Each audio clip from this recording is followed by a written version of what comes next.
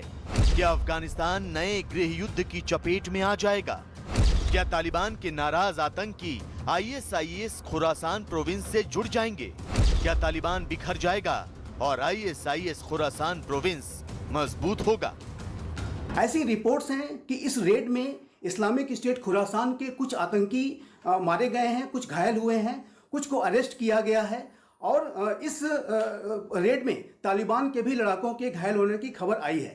जाहिर है कि तालिबान इस्लामिक स्टेट खुरासान को एक चुनौती के रूप में देखता है और ये चुनौती आंतरिक है। इस्लामिक स्टेट खुरासान लगातार अपने आप को रीग्रुप करने की कोशिश कर रहा है।